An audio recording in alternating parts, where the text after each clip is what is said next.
इस कार्यक्रम के पुण्यार्चक हैं श्रीमती सुशीला देवी, धर्मपत्नी स्वर्गीय श्री बाबूलाल जी जैन, साइकिल वाला परिवार ललितपुर, श्रीमती मीना अनिल कुमार जैन, BSR, श्री विद्यासागर रोडवेज परिवार नागपुर, पुत्री एवं दामाद श्रीमती सोनिया, श्री आदेश कुमार जी, पौत्र Rehan Singapore, Shrimati Swati Piyush Jain, master Darsh Jain, master Garbh Jain, PSR, Shri Vidyasagar roadways परिवार Nagpur, master Reyan Jain, master Yuvan Jain Singapore, Shri Ajay Jain, Shrimati Mukta Jain, Ishan Jain dream palace Nagpur, BSR, Riya Jain dream Sophie, Shri Vidyasagar roadways परिवार नागपुर। आंखें लाल हैं, मन भीतर, दोषी दोनों में कौन? ये पूछा गया है हम लोगों से। अब आप लोगों को इन दो में से चयनित करना है, इन दोनों में दोषी कौन? आप ही बताएं। आंखें तो लाल दिख ही रही है,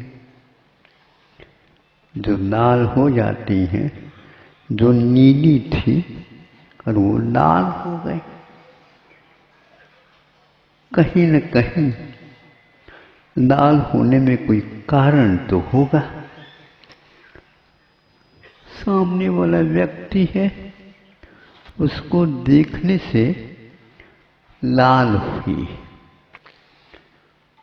आंखों का क्या काम है, ये पहले अध्ययन कर लेना चाहिए। ये ललामी आंखों में आती है, पुनः चली क्यों जाती, इसके बारे में भी मनन अध्ययन कर लेना चाहिए।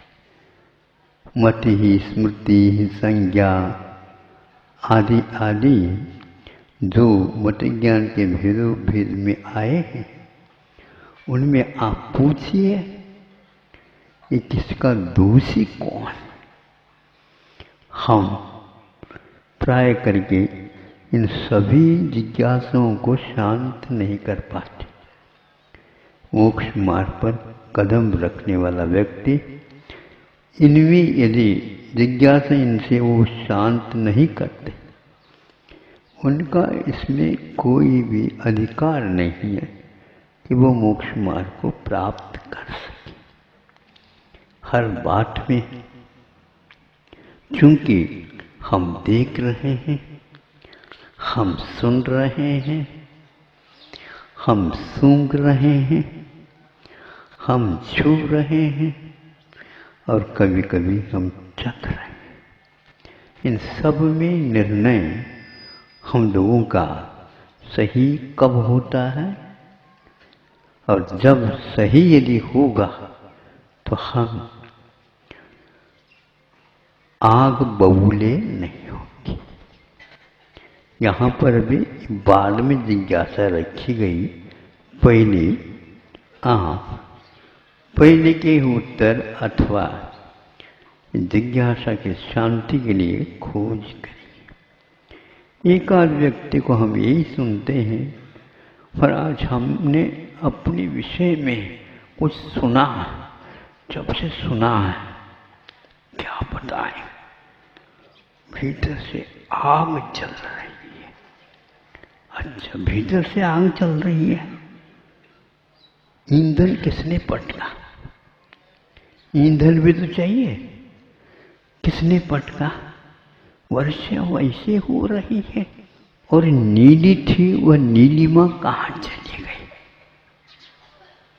कभी पूछा आप लोगों ने? कभी उत्तर मिला आप लोगों को? दूसरे से आप उत्तर न मांगिए। ज्यादा डायरी भरने की कोई आवश्यकता नहीं। डायरी शब्द ऐसा कह रहा है कि डायरिया होने वाली।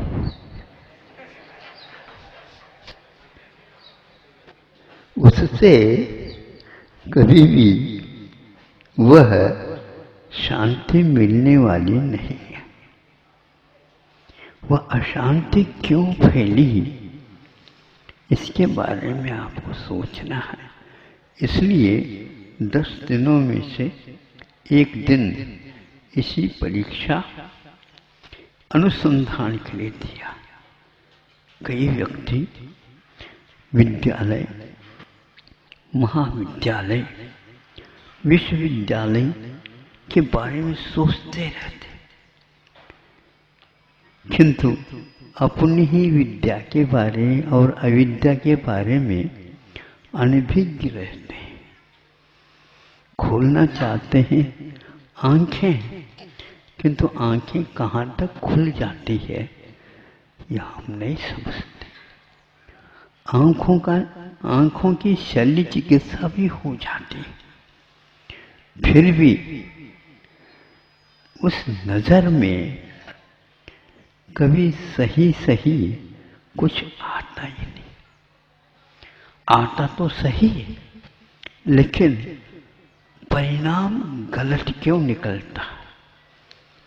आंखें तो केवल देखती है तो रूप को देखती है। अब वह रूप कितने प्रकार का होता? 4-5 प्रकार का होगा। इसके अलावा दूसरा कोई नहीं था। जिस वस्तु को आपने देखा वह सफेद है, किंतु आपके ये सफेद देखने से नीलेपन को छोड़ करके लाल ये आंखें हुई क्यों? यदि यह निर्णय सही नहीं होता, हम कभी भी सही निर्णय के अभाव में अवश्य ही उस सिद्धांत से विमुख होते जा रहे हैं। मनुष्य जीवन के बाद भी यदि यह उत्तर अनुत्तरित रहती, यह समस्या दिन दोगुनी रात चौगुनी बढ़ती ही जाती है, तो यह शल्य चिकित्सा भी और निश्चल्योवृत्ति ये सूत्र का पाठ भी पाठ ही कहलाएगा, किंतु इसमें से कोई तथ्य नहीं निकलने वाला। अब 5 मिनट तो हो गए आप लोगों को। ये 2-3 पंक्ति आपके सामने रखी थी, एक आध व्यक्ति बता दे इसमें दोषी इन दोनों में कौन? जो अनेक उपाधियों से विभूषित मनस्वी बन करके बैठे हैं, वो अपने आप को क्या कुछ भी समझ ले, किंतु दोषी तो सब लोग। आंखें लाल है तो वही दोषी की होंगी, क्योंकि देखने का काम उसी से हुआ। देखने का काम उसी से हुआ, इसलिए वह दोषी है। ये निर्णय तो विश्व स्तरीय न्यायालय में भी गलत ही निकलेगा, किंतु यही उत्तर दिया जा रहा। इस ओर आप कभी भी नहीं देख पा रहे हैं। हमारा अभिप्राय गलत है या आंखें गलत है? अभिप्राय यदि गलत है तो आंखों ने देखा, अभिप्राय बनाने वाले तो आप हैं, गलत कैसे आप अभिप्राय निकाल रहे हो? या तो मन आपका पागल है, या उस पागल के सोबत रहने से आप पागल बन गए हैं। ये सिद्ध कर रहे हैं केवल दुनिया के सामने, मैं मनस्वी हूँ, यशस्वी हूँ, और क्या क्या हूँ, ओजस्वी हूँ, मैं बहुत सारे हूँ। लेकिन इस प्रकार के गलत निर्णय लेने से अब असत्य को सत्य और सत्य को असत्य सिद्ध करते जा रहे हो। इसलिए इन दोनों में दोषी कौन? जो भीतर बैठा बैठा निर्णय लेता है और बाहर आने को तैयार नहीं होता। कहीं अपनी पोल पट्टी खुल न जाए, कहीं मैं दोषी सिद्ध न हूं। निर्दोष को दोषी और दोषी को निर्दोष यदि हमारा निर्णय कर लेता है, हमारा अभिप्राय दूषित। इसके लिए कभी भी मतदान नहीं करना चाहिए। दुनिया तो करती है, तो दुनिया में आप हो क्या नहीं हो? दुनिया में हो करके भी आप अपने आप को व्यवस्थित करना चाह रहे हो, तो उसमें तो आपको ये स्वीकार कर लेना चाहिए। इसमें मत की मात्रा कितनी है ये भी आप देख सकते हैं। आपने किसको मतदान दे दिया? आपने किसको दे दिया? तो भैया हम आपको पूछ रहे हैं, तो वो भी तो बात हम भी पूछ रहे हैं आपसे। जैसे आप कहेंगे उसी के अनुसार हम भी करेंगे। मतलब यह अभिप्राय हमारा बनता है देखा देखी अथवा गलत निर्णय के साथ अथवा सोबत जिसमें रहते हैं उनके साथ हो जाते हैं हम, और बिना चाहे भी हो जाते हैं। फिर इसके उपरांत फिर भी हम तो जो जीत करके आए उन्हीं को दिए थे। हमने तो पहले निर्णय ले लिया था। आप बताओ, असंगी पंचेंद्रिय तक चुनाव नहीं होता किसी अन्य पदार्थ के बारे में, किंतु संगी बनने के उपरांत वह चालू हो जाता है। और संगिनः समनस्कार ऐसा कहा।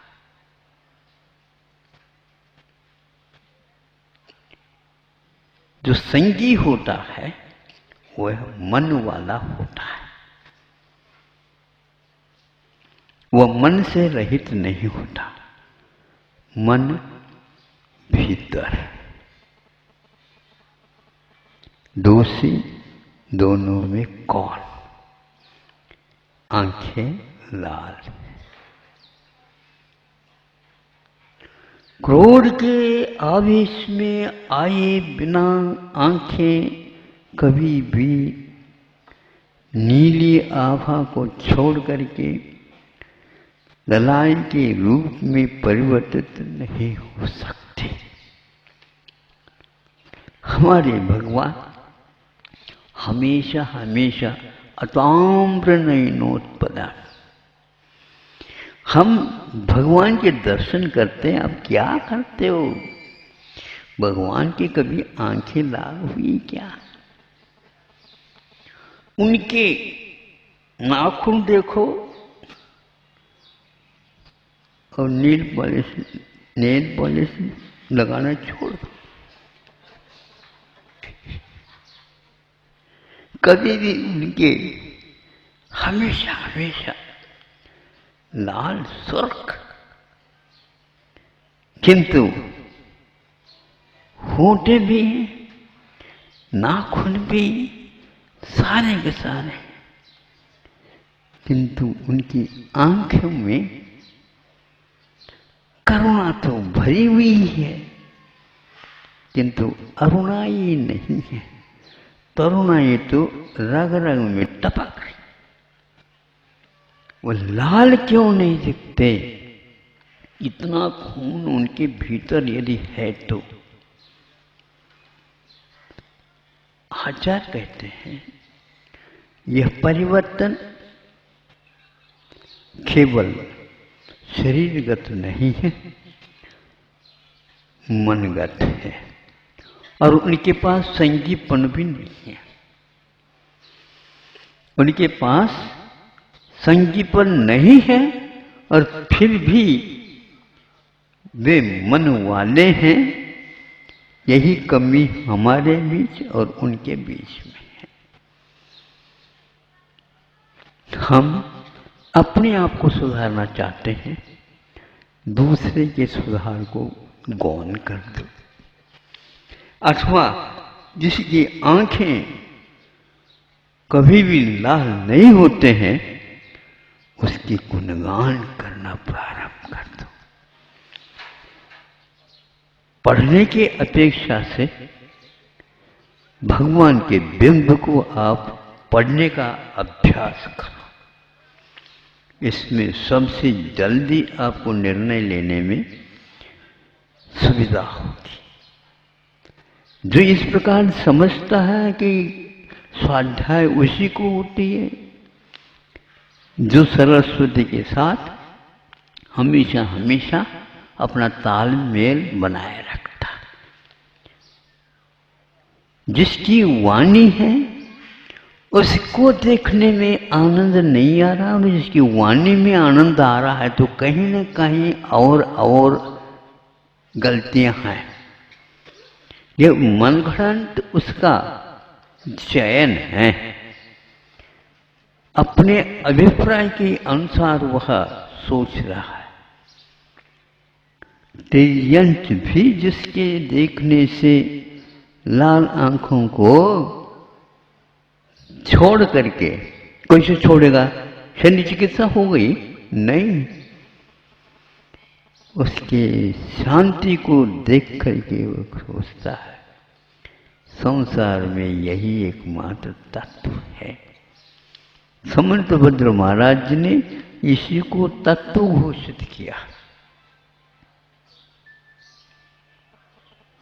ये भ्रांति है आप लोगों की। मन विक्षिप्त हुआ, आपका तत्व कहीं न कहीं प्रक्षिप्त हुआ है अन्यत्र, जिसको मिथ्यात्व बोलते हैं, जिसको दोष बोलते हैं, जिसको छूना नहीं चाहिए ऐसा घोषित किया गया है, आप उसी को स्वीकार करते हो। इसलिए भगवान को देख करके अध्ययन करो। अताम्र नयनोत्पलम, और हम अपने हृदय को साफ करने का, समंतभद्र महाराज ने इसी को तत्व घोषित किया। ये भ्रांति है आप लोगों की। मन विक्षिप्त हुआ, आपका तत्व कहीं न कहीं प्रक्षिप्त हुआ है अन्यत्र, जिसको मिथ्यात्व बोलते हैं, जिसको दोष बोलते हैं, जिसको छूना नहीं चाहिए ऐसा घोषित किया गया है, आप उसी को स्वीकार करते हो। इसलिए भगवान को देख करके अध्ययन करो। अताम्र नयनोत्पलम, और हम अपने हृदय को साफ करने का प्रयास करें। वो तरंग उठती क्यों? हृदय में आना हमारी वश की बात नहीं है, आएगी। वो बंधा हुआ है तो आएगी।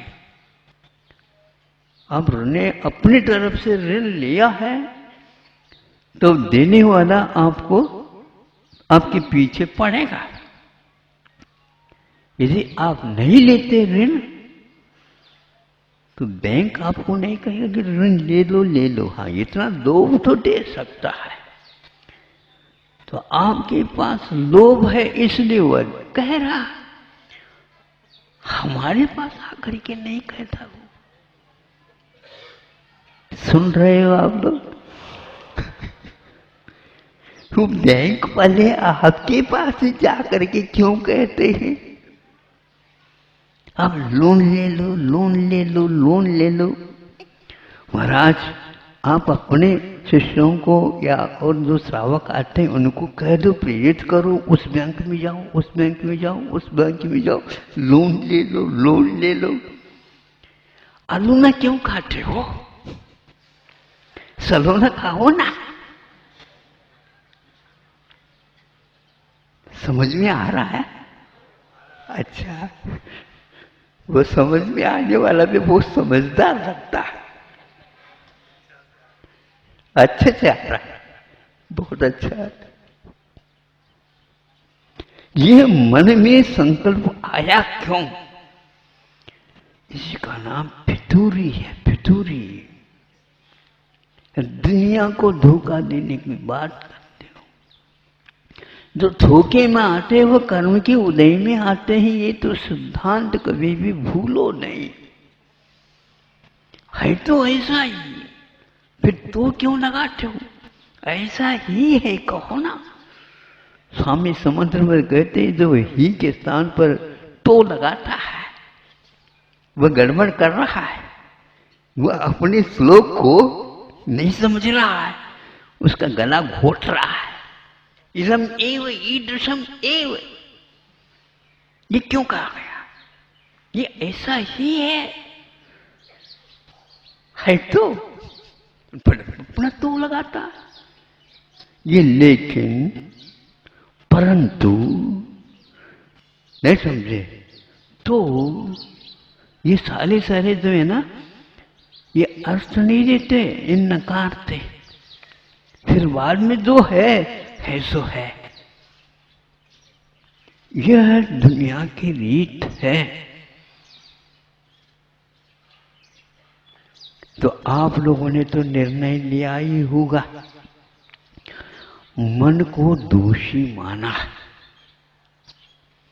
इंद्रियां दोषवान नहीं होती, उनका नियम है नियत विषयानि इंद्रियान,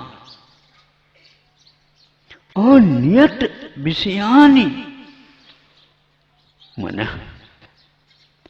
अनियत जो होता है वह मन होता है, और नियत विषय वाले और नियत प्रदेश वाले वह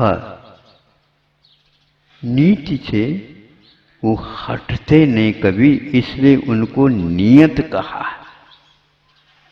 मन को नियत नहीं कहा, उसको हम पकड़ ही नहीं सकते। दूसरे को पकड़वा करके वह, हम तो बिल्कुल, हाँ तुम आप तो साबुत हो, साबुत भी निकलते हुए ये बात अलग है, जल्दी करो। ये कहना चाहता हूं, इंद्रियां कभी भी रूप को रूप ही देखते, आंख रस को रस ही के रूप में चखते हैं। चटक मटक जो हुआ यह आंख का काम नहीं और जुब्बा का काम नहीं, यह मन लहर में है, और वह भीतर बैठे बैठे जहर घोल रहा है, और आप उसको अच्छे ढंग से खा रहे। जिस समय वो उदय में आएगा तो मालूम पड़ेगा कि क्या हो गया है। हाँ, कर्म जनित है, लेकिन कर्म तो सबके पास है ना, कर्म तो सबके पास है। संयम के माध्यम से उसको नियंत्रण में रखना, यही मोक्ष मार्ग होता है। बाकी कर्मों को साफ करने की कोई आवश्यकता नहीं, साबुन सोडा लगा करके कर लो आप। हाँ, साफ होते ही नहीं वो कभी। और यदि यह अभिप्राय हुआ तो साफ अपने आप ही होने लग जाता है। इसलिए न सूरत बुरी है न सीरत बुरी है, न सूरत बुरी है न सीरत बुरी है, बुरी तो वह है जिसकी नीयत बुरी है।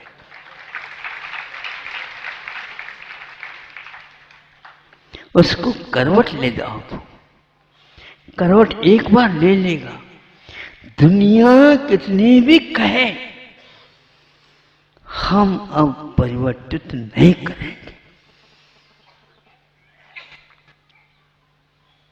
इसलिए आचार्य कहते हैं भगवान के दरबार में देर हो सकता है। हाँ, बस कितने अच्छे जल्दी जवाब दीजिए आप। इतना आसान है ये। आसमान को छूना आसान हो सकता है, लेकिन इसमें करवट देना आसान नहीं है। बिरले ही इसको स्वीकार करते हैं। दूसरे के लिए संकल्पित करने का उनका काम है। भगवान ने आज तक रिकॉर्ड बनाया, तीर्थंकरों ने आज तक किसी ने किसी को संकल्पित नहीं कराया। स्वयं संकल्प लेते हैं, उसको अडिग होकर के पालते हैं। उसमें एक बाल मात्र का भी अंतर लाते नहीं, क्योंकि वर्धमान संयम है उनका। वो बिल्कुल आंखें देख करके वह काम कर रहे हैं। केवल बाहर ये चार हाथ नहीं देखते, किंतु भविष्य में जो होने वाला चार हाथ उसको भी देखते, और जो अतीत में हो चुका है उसको भी देखते हैं। और उसमें ये करते हैं कि पैर कहाँ कहाँ पर पड़ा, यदि गलत पड़ा है सुधारने का प्रयास पुरुषार्थ करते हैं। इसलिए मूल गुणों में उनका दोष कभी भी नहीं लगता, उत्तर गुणों में भी कभी दोष नहीं लगता, किंतु अंतर्मुहूर्त के उपरांत मन अधीरा होकर के बाहर आ ही जाता है, और इसकी कान पकड़ करके पुनः भीतर खींच करके ले जाते हैं। ये खेल उनका वर्षों तक चलता है। महावीर भगवान को तो कितना 12 साल, हाँ 12 साल लग गए महावीर भगवान को 72 में। और आप 12 घंटे भी नहीं होते, कई बार करवट ले लेते। यह मन क्या है? हमारा गलत निर्णय का नाम मन है। हम बार बार गलत लेते हैं, उससे उसकी पुष्टि हो रही है। एक बार भी गलत निर्णय को हम ठीक कर देते हैं, दोबारा उसमें अनुपात अवश्य कम होगा, तीसरे बार में और अनुपात कम होगा, क्योंकि प्रत्याख्यान के साथ हमने इरादा लिया।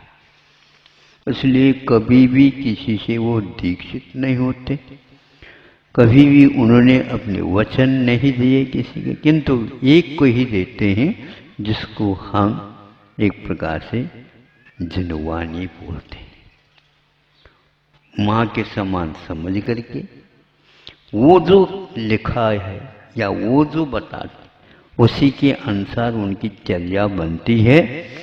इसलिए दूसरे के लिए अपनी चर्या वो बताते भी नहीं और दिखाते भी नहीं, और उनका वह चलता रहता है। क्या अद्भुत साधना है! और आपको संतुष्टि मिल कैसे सकती है?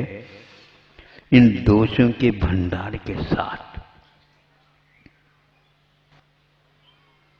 यही संकल्प है इसका कि मैं कम करूं, यह भी कम बात नहीं है। पूरा दूर करूं फिर कहना ही क्या है। भूल का होना, मनुष्य भूल का पुतला है। हाँ, इन पुतलियों में ही भूल है। वहीं से तो झांक रहा है वो अभिप्राय वाला। आशय, अभिप्राय, अंतरंग, अनंग, क्या क्या इसके नाम हैं और इसकी क्या क्या करतूतें हैं। भांति भांति के भ्रांतियां, तरह तरह के चाल, नाना नारद नीतियां ले जावे पाताल। ये है इसके क्या तरह तरह के चाल है, बदलता रहता है। ऐसे क्यों? स्वभावत्वात्। वह भी मन वाले हैं, लेकिन उन्होंने अपने ऊपर नियंत्रण किया, इसीलिए उनके मूल और उत्तर गुण में कभी भी दोष नहीं लगते। और प्रमाद होना ये स्वभाव है, ये पुतला है। मनुष्य भूल का पुतला है, ये नियंत्रण नहीं हो सकता। हाँ, अंतर मुहूर्त में जो होता है उनके द्वारा दोष यदि लगते हैं तो इतना ही लगते हैं, जम्भाई आ जाए पानी पीते समय, अथवा श्वास लेना पड़े तब मुंह में घूंट नहीं ली जाए। घूंट ले ले और उसी समय श्वास भी ले ले, ठसका अवश्य लगेगा। एक काम एक समय में होता है, ये पक्का है। इसलिए सावधानी से जो पानी पीता है, खान पान करता है, वो ठीक ठाक रहता है। और जल्दी जल्दी खाता है, उसमें ठीक ठाक क्या करना, ठोंक ठाक करके भी ठीक नहीं कर सकते। फिर इसके लिए विश्वविद्यालय हैं और महाविद्यालय है, महावेद्य को ढूंढा जाता है। ये सब टाइटल उपाधियां लग जाती। तो अब अंतर मुहूर्त परिवर्तन्याः, ये आर्ष सूत्र है। अंतर मुहूर्त में लेशाओं को परिवर्तित करते हुए उपयोग उसी के अनुसार ही चलता है। यह मन के साथ भी यही घटित होता है। लेकिन आंखें कभी परिवर्तन नहीं है, नाक कभी परिवर्तनीय नहीं है। अरे एक सेकंड के लिए भी नाक यदि परिवर्तित हो जाए, नाक कट जाएगी। हाँ, यदि किसी की कट भी जाए तो भी वह नाक की एक नकल करता रहता है, मेरे पास है नाक। हो, इस नियम मरण के बाद बड़ी नाक मिलेगी आपको, सूंड की। हाथी के पास जो सूंड है, जिसने अभिमान किया, उसको अब नाक रगड़ते हुए जाओ। कहां कहां पर जाओ? दूसरों की देहरी तक जाओ। बोले स्वामी के लिए नमोस्तु कर दे, हो उठा दिया। पहले नाक को उठाता है, उस नाक के माध्यम से वह दर्शन करता। आप सोचिएगा, अपने भीतरी तरह तरह की चाल है, भांति भांति की आप भ्रांतियां हैं, भ्रांतियों के ढेर हैं हम लोग। एक बार तो सही सही निर्णय पर आ जाओ तो आंखें लाल हैं, मन भीतर, दोषी दोनों में कौन? यह हाइकु 17 अक्षरों वाला आपको पूछ रहा है। वो आपको ही पूछ नहीं रहा है, सबको पूछ रहा है। आपको यदि पसंद आए हैं तो सर्वाधिकार हमारा कोई सुरक्षित नहीं, आप ले जा सकते हो। और ये ध्यान रखना, आपने आधा घंटे से भी ज़्यादा इसको दे दिया। हमने उदारता के साथ आपके लिए, आप सोचिएगा, अपने भीतरी तरह तरह की चाल है, भांति भांति की आप भ्रांतियां हैं, भ्रांतियों के ढेर हैं हम लोग। यह हाइकु 17 अक्षरों वाला आपको पूछ रहा है, वो आपको ही पूछ नहीं रहा है, सबको पूछ रहा है। आपको यदि पसंद आए हैं तो सर्वाधिकार हमारा कोई सुरक्षित नहीं, आप ले जा सकते हो। और ये ध्यान रखना, आपने आधा घंटे से भी ज़्यादा इसको दे दिया। हमने उदारता के साथ आपके लिए इतना समय दे दिया ताकि हम अपनी भूल को समझ सके। क्रोध आ जाता झट से, प्राय करके क्रोध कहाँ पर दिखता है तो सर्वप्रथम आपको ये महसूस होगी, नाक एक प्रकार से मरोड़ते हैं, फूल जाता है। इसमें नाक में वो गुस्सा आ जाता है। कवियों ने इसको नाक की अनी पर क्रोध एकदम झट से आता है। अब ये भी ध्यान रखना, थोड़ा से भी तापमान बढ़ जाता है, नहीं समझे, पसीना आता है तो नाक के अनी के ऊपर ही प्राय करके आता है। आपने कभी देखा, महसूस किया? हाँ, वहीं पर आता है। वहां पर तपाने की कोई आवश्यकता नहीं, अपने आप ही गर्म होता है, गुस्सा वहीं पर रहता है। उसका विश्राम स्थान वही है। उस नाक को देखते ही फिर क्या, गोद में बैठ करके दूध पीने वाला भी लड़का निर्णय ले लेता है, कुछ होना है अब, नहीं समझे। जब दूध पिलाते पिलाते वह कुछ गंभीर हो जाती है, आप सुन रहे हो? हाँ, गंभीरता से सुन दो। यदि गंभीर हो जाती है तो दूध पीना वो बंद करता है।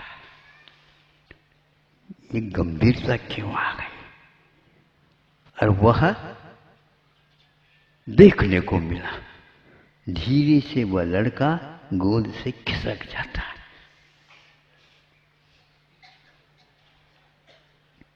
कहीं ऐसा ना हो दूसरा प्रबंध कर दे, चौपट। वो बुलाने के बाद भी मैं नहीं आता, प्यास भूख लगने के बाद भी नहीं आता। सुन रहे हो गोद वाले हो? छोटा लड़का भी होता, आपकी परीक्षा, आपका निर्णय अपने आप ही समझ लेता है, क्योंकि आपका शरीर और मुख गंभीरता से घिर गया। कुछ न कुछ इसमें हुआ है, उधर गया, दूर से देखा, अरे पिताजी भी आप पे में नहीं, आप अपने में आप में है हो, देख तो दो, आपके लड़का ने सोच लिया, लड़के ने, पिताजी आपे में नहीं है। अब जो आपे में नहीं रहता, हमारा ये निर्णय है, उसके पास न माँ न पिता न भाई न बहन कोई भी जाना नहीं चाहता, चाहे जिंदगी भर उसके लिए कुछ भी दे दे, लोभ नहीं चाहिए। आप कितने लोभ करते जाते हो, ये कहाँ कर रहे हो, क्यों कर रहे हो, सोच तो। तापमान क्या है, ध्यान रखो। शरीर का तापमान कुछ बढ़ सकता, घट सकता है, लेकिन भीतरी जो अनुपात है शरीर में, वह 98 अवश्य बना रहता। 50 को भी तापमान छू रहा हो तो भी भीतर 98 पाएगा।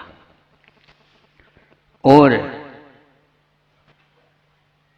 टाइगर हिल पर भी जाकर के देखोगे, जहां पर -40 रहता है शीत, वहां पर भी देखो शरीर का वह तापमान कितना रहता है, तो वो भी 98 रहता है। ये स्वस्थ व्यक्ति का एक लक्षण है। आपको भी कहीं भी जाए, पहले इसको टटोलना, यदि इसमें अंतर आ गया समझ लेना, ये फालतू 1 घंटे के लिए ये उस समय देना हो गया। अन्य कुछ काम करते संभवतः कुछ लाभ होता, किंतु यहाँ पर उसका कोई निर्णय नहीं हुआ, तो ऐसा ही जिंदगी भर बिना निर्णय के ही एक्शन निकलते चले जाते, होता नहीं। चाहे स्वर्ग मिले, चाहे मनुष्य अवस्था मिले, कोई मिले, समूह शरण भी मिले, तो भी वहाँ पर कुछ होना जाना नहीं है। भगवान भी आप में किसी भी प्रकार से कुछ भरते नहीं, और जो दोष है उसको निकाल करके बाहर फेंकते नहीं। ये काम उनका है ही नहीं। जो स्वयं के बारे में वो इस प्रकार नहीं कर सकते, भावों को तो संयम के साथ ही जीना पड़ेगा, और निकालना है तो संयम के द्वारा ही निकालना है, बदलना है तो संयम के द्वारा ही बदलना। केवल क्रोध करने मात्र से वो बदलता नहीं है। तो फिर क्या, अरे उनको तो हम हमेशा देखते हैं पारा गर्म ही मिलता है। क्या मिलता? पारा गर्म मिलता। पारा क्या ठंडा भी रहता है क्या? सबसे ज्यादा भारमय पदार्थ सुनते, सोने से भी भार वाला पारा होता। लेकिन ये ध्यान रखना, दूसरे के पदार्थ उठाने में आप माहिर हो सकते,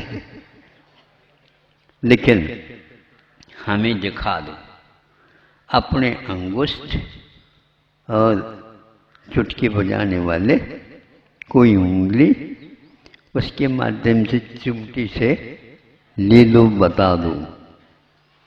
पारा यदि आपके पास एक बूंद भी आ जाए, बिखरने के लिए तो तैयार है, किंतु आपके हाथ में नहीं आएगा,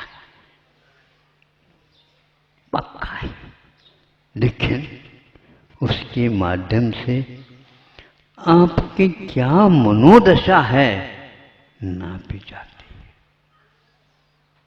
और वह बिल्कुल नियंत्रण में था। और फिर इसके उपरांत आपके पास कितना पारा है ये देखा जाता है। 1 मिनट 2 मिनट के भीतर आपका पारा चढ़ जाएगा। कहाँ तक जाएगा? ज़्यादा ज़्यादा 107 तक जाएगा। फिर इसके उपरांत आज तो श्रेणी तो मनती नहीं, कोई भी नहीं रुक सकता।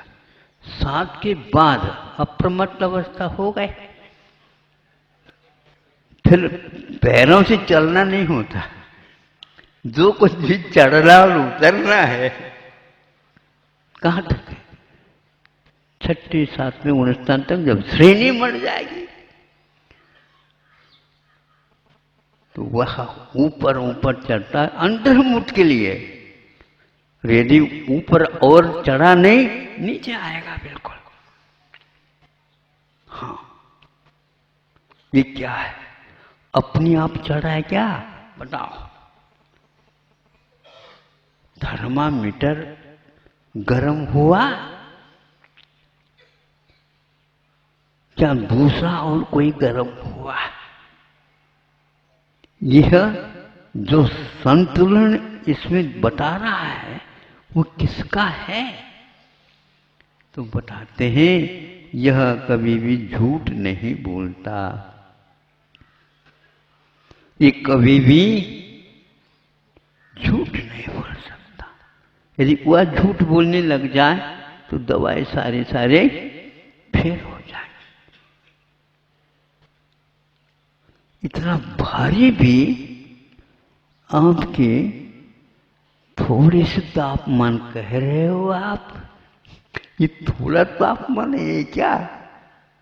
जो अपनी उंगलियों की पकड़ में नहीं आता था और वह आज आपके बुखार की पकड़ में आ गया। ये सही निदान कहलाता है। और इस सही निदान को जो स्वीकार कर लेता पक्का है वो निरोग बनने में देर नहीं लगाता। इतना पर्याप्त है, मैं समझता हूं। आपका पूर्ण समय हो गया है, क्योंकि आप लोगों ने बहुत बड़ा पुरुषार्थ करके एक दिन के लिए उत्तम क्षमा के स्वरूप को सुन रहे हैं, पर आज सुन ही नहीं रहे हैं, किंतु भीतर से भी हमारा कुछ हो रहा है। इसलिए तो हमने कहा है कितने अनुपात से है आप ही निर्णय ले लो, क्योंकि आपके भीतर आने का हमारी अधिकार भी नहीं है और हमारी सीमा के भीतर मत जाओ ऐसे आगम की आज्ञा है। आपके आंगन तक तो हम आ सकते हैं, लेकिन भीतरी आंगन तक नहीं जा सकते हैं। परमिशन वहां पर नहीं दी गई है। कभी कभार थोड़ा सा झांक ले खिड़कियों से, दरवाजे से, उसको भी दोष माना।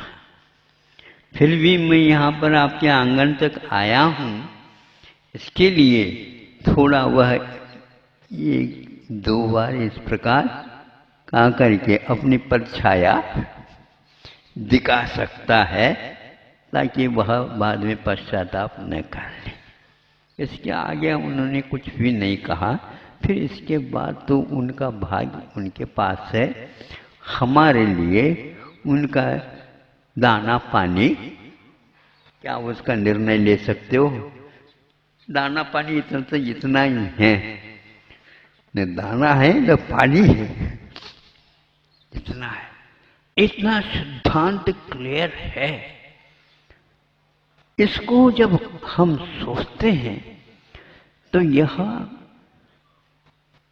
प्रश्न पत्रिका आई है, आपको पाठ्यक्रम से जो पढ़ाई हुई है 1 वर्ष तक, 1 वर्ष तक तो इस किताब को नीचे नहीं रखो, लेकिन अब उस किताब को परीक्षा के समय पर नीचे रख भी नहीं सकते, पास रख नहीं सकते, और उसकी नकल कर नहीं सकते और आपको सब कुछ ठीक है, परमिशन है, अनुमति है, किंतु यह नहीं कर सकते।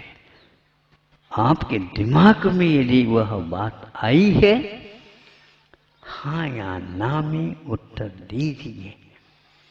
आप स्वीकार करने के लिए तैयार हैं? हाँ महाराज, उस दगाबाज मन को आज से कम आप अपने वश में रखने का प्रयास पुरुषार्थ करिए। और आप सही भी हैं तो भी सही मैं हूं ऐसे इस दुनिया के सामने मत कहिए। सतर्क हो रहा है, नहीं समझे? सतर्क का अर्थ तर्क करना सीख लिया उसने। हाँ, सतर्क का अर्थ जागृत होना चाहिए, सावधान होना चाहिए। और वह सावधान उसी को बोलते हैं पर की ओर ना देखो। यदि पर की ओर देख करके अपने आप को सुधारना चाहते हो तो गुणों को ढूंढो। यदि पर के गुण यदि दोष में नहीं आ रहे हैं तो दोष तो बहुत जल्दी आएंगे। इसलिए आप दोषों की ओर मत जाओ, क्योंकि दोषों के भंडार स्वयं भी है। ऐसी स्थिति में उन दोषों के भंडार में से कुछ तो कम करें, और अवश्य ही एक बार कम करना प्रारंभ कर देंगे, आपको लगेगा हाँ इसमें जो संतुष्टि मिलती है इस संयम से, वो अन्यत्र किसी भी प्रकार से नहीं मिलती है। यह कठिन साधना तीर्थंकरों ने भी की है और ये महाव्रत उनके हैं, लेकिन महाव्रत का पालन करने से ही संसार को मालूम पड़ा कि ये महाव्रत होते हैं। इसलिए उनको महान, पावन, पवित्र माना है, क्योंकि गुणों की उपासना करने से ही पवित्रता आती है, दोषों का निष्कासन होता है। मोह और दोषावरण योर हानि, दोष और आवरणों का नाश होने के उपरांत ही भगवान आप बने हैं, निर्दोष बने हैं, 18 दोषों से रहित बने हैं। आपकी आंखें लाल हुई हैं तो यह भीतरी मन का परिणाम है, और आंखों को मलो नहीं, अपनी आप ही वह पुनः पूर्व स्थिति पर जाएगी, और आप अपने मन को मलो, मर्दन करो और खबरदार कहो, तुम्हें अब किसी भी प्रकार से तुम्हारे लिए समर्थन नहीं दिया जाएगा, बहुत हो गया। अब हम तुम्हारी चाल को समझ चुके हैं, अब तुम्हारी चाल को हम समझ चुके हैं, तुम्हारी चाल में हम नहीं आने वाले हैं, हम भी कुछ शतरंज खेलते हैं। अहिंसा परमो धर्म। इस कार्यक्रम के पुण्यार्चक थे श्रीमती सुशीला देवी, धर्मपत्नी स्वर्गीय श्री बाबूलाल जी जैन, साइकिल वाला परिवार ललितपुर, श्रीमती मीना अनिल कुमार जैन, BSR, श्री विद्यासागर रोडवेज परिवार नागपुर, पुत्री एवं दामाद श्रीमती सोनिया, श्री आदेश कुमार जी, पौत्र Rehan Singapore, Shrimati Swati Piyush Jain, master Darsh Jain, master Garv Jain, PSR, Shri Vidyasagar roadways परिवार Nagpur, master Reyan Jain, master Yuvan Jain Singapore, Shri Ajay Jain, Shrimati Mukta Jain, Ishan Jain dream palace Nagpur, BSR, Riya Jain dream Sophie, Shri Vidyasagar roadways परिवार नागपुर।